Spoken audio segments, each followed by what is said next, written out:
करवा चौथ व्रत की 4 कथाएं सुनिए। पौराणिक कथाओं में एक जोर जहाँ माता पार्वती अपने पति शिव जी को पाने के लिए तप और व्रत करती है और उसमें सफल हो जाती है, तो दूसरी ओर सावित्री अपने मृत पति को अपने तप के बल पर यमराज से भी छुड़ाकर ले आती है।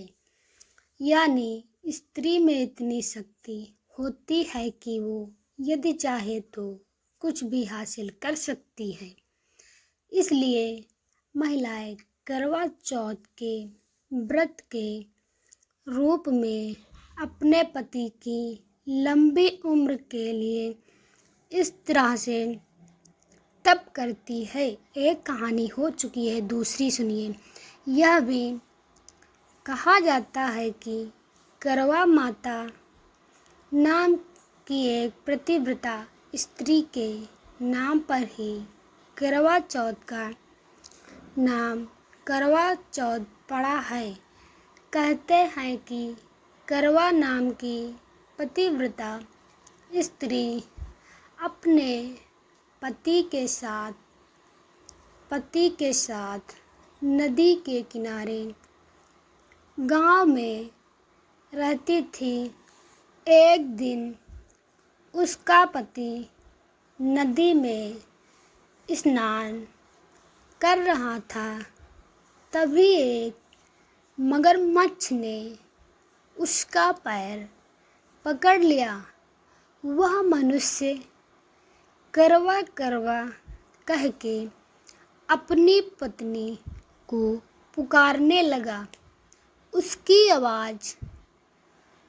आवाज़ सुनकर उसकी पत्नी भागी हुई आई और आकर उसने मगरमच्छ को कच्चे धागे से बांध दिया। मगरमच्छ को बांधकर वो यमराज के यहाँ पहुँच गई और यमराज से कहने लगी, हे भगवान, मगरमच्छ ने मेरे पति का पैर पकड़ लिया है। उस मगरमच्छ को पैर पकड़ने के अपराध में नरक में ले जाओ। यमराज बोले, लेकिन अभी मगरमच्छ की आयु तो शेष है, मैं उसे नहीं मार सकता हूँ। इस पर करवा बोली, अगर आप ऐसा नहीं करोगे तो मैं आपको श्राप देकर नष्ट कर दूंगी। यह सुनकर यमराज डर गए और उन्होंने मगरमच्छ को यमपुरी भेज दिया और करवा के पति को दीर्घायु रहने का आशीर्वाद दे दिया। तभी से उस महिला को करवा माता कहने लगे। तीसरी कहानी शुरू होने जा रही है। एक बार पांडव पुत्र अर्जुन तपस्या करने नीलगिरी पर्वत पर गए। इधर द्रौपदी माता बहुत व्याकुल थी। उनकी कोई खबर न मिलने पर उन्होंने श्री कृष्ण भगवान का ध्यान किया और अपनी चिंता व्यक्त की। श्री कृष्ण भगवान ने कहा, बहन, इसी तरह का प्रश्न एक बार माता पार्वती ने शंकर जी से किया था।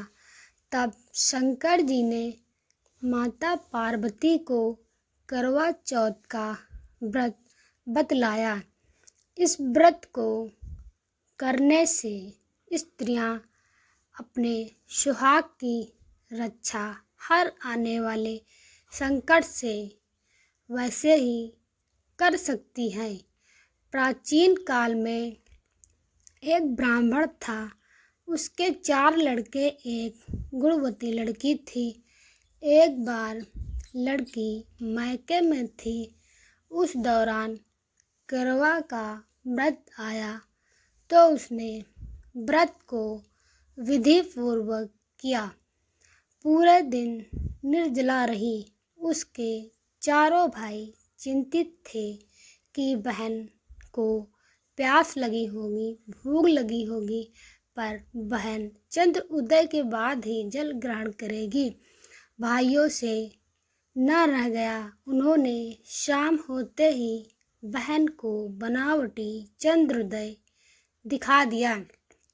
एक भाई पीपल की पेड़ पर चलनी लेकर चढ़ गया और दीपक जलाकर चलनी से रोशनी उत्पन्न कर दी। तभी दूसरे भाई ने नीचे से बहन को आवाज दी, देखो बहन, चंद्रमा निकल आया है, पूजन कर भोजन ग्रहण करो। बहन ने भोजन ग्रहण किया। भोजन ग्रहण करते ही उसके पति की मृत्यु हो गई। अब वह दुखी होकर विलाप करने लगी। तभी वहाँ से रानी इंद्राणी निकल रही थी। उनसे उसका दुख न देखा गया। ब्राह्मण कन्या ने उनके पैर पकड़ लिए और अपने दुख का कारण पूछा। तब इंद्राणी ने बताया, तूने बिना चंद्र दर्शन किए करवा चौथ का व्रत तोड़ दिया, इसलिए यह कष्ट मिला है। अब तू वर्ष भर की चौथ का व्रत नियम पूर्वक करना, तो तेरा पति जीवित हो जाएगा। द्रौपदी ने यह कथा सुनकर यह व्रत किया और अर्जुन सकुशल मनोवांछित फल प्राप्त कर वापस लौट आए। लास्ट कहानी चौथी सुनिए। एक साहूकार के 7 बेटे और उनकी एक बहन करवा थी। सभी 7 भाई अपनी बहन से बहुत प्यार करते थे, यहाँ तक कि वे पहले उसे खाना खिलाते और बाद में स्वयं खाते थे। एक बार उनकी बहन ससुराल से मायके आई हुई थी। संध्या को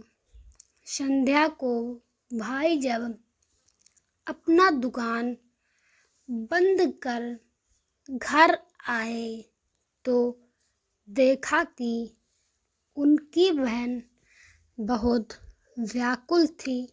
सभी भाई खाना खाने बैठे और अपनी बहन से भी खाने का आग्रह करने लगे।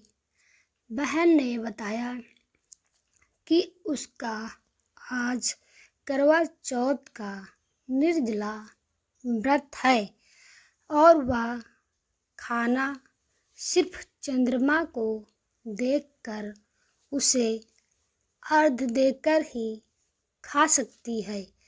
सबसे छोटे भाई को अपनी बहन की हालत देखी नहीं जाती और वह दूर पीपल के पेड़ पर एक दीपक जलाकर चलनी की ओट में रख देता है और दूर से देखने पर वह ऐसा प्रतीत होता है कि जैसे चतुर्थी का चांद उदित हो रहा हो। इसके बाद भाई अपनी बहन को बताता है कि चंद्रमा निकल आया है, तुम उसे अर्घ्य देने के बाद भोजन कर सकती हो। बहन सीढ़ियों पर चढ़कर चंद्रमा को देखकर अर्घ देकर खाना खाने बैठ जाती है। वह पहला टुकड़ा मुंह में डालती है तो उसे छींक आ जाती है। दूसरा टुकड़ा डालती है तो उसमें बाल निकल आता है और जैसे ही तीसरा टुकड़ा मुंह में डालती है तो उसके पति की मृत्यु का समाचार उसे मिलता है। यह सुनकर वह पागल जैसी हो जाती है। बाद में उसकी भाभी उसे सच्चाई से बताती है कि तुम्हारे भाई ने नकली चाँद दिखाकर तुम्हारा व्रत तुड़वा दिया था।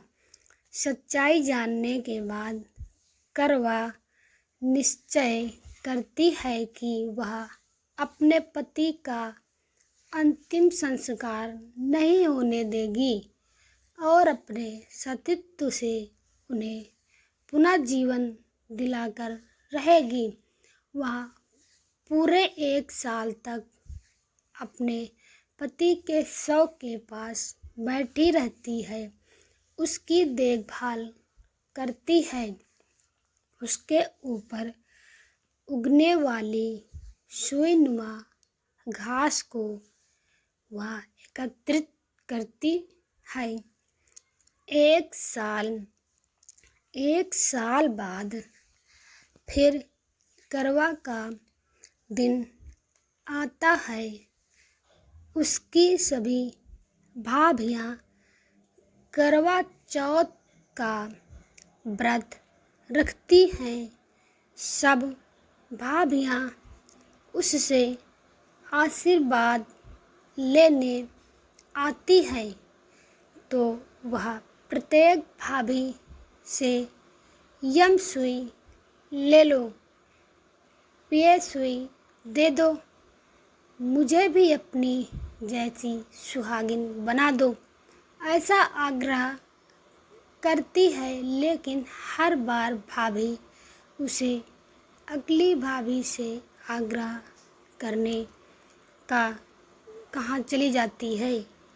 इस प्रकार जब 6ठे नंबर की भाभी आती है तो यह भाभी उसे बताती है कि चूँकि सबसे छोटे भाई की वजह से उसका व्रत टूटा था, अंततः उसकी पत्नी में ही शक्ति है कि वह अपने पति को दोबारा जीवित कर सकती है। इसलिए जब वह आए तो तुम उसे पकड़ लेना और जब तक वह तुम्हारे पति को जिंदा ना करे उसे नहीं छोड़ना। ऐसा कहकर वह चली जाती है। सबसे अंत में छोटी भाभी आती है। इसे देखकर करवा उन्हें जोर से पकड़ लेती है और अपने सुहाग को जिंदा करने के लिए कहती है। अंत में उसकी तपस्या को देखकर भाभी पसीज जाती है और अपनी छोटी उंगली को चीरकर उसमें अमृत उसके पति के मुंह में डाल देती है। करवा का पति तुरंत श्री गणेश करता हुआ जीवित हो जाता है। प्लीज़ हमारे चैनल को लाइक एंड सब्सक्राइब करें प्लीज़।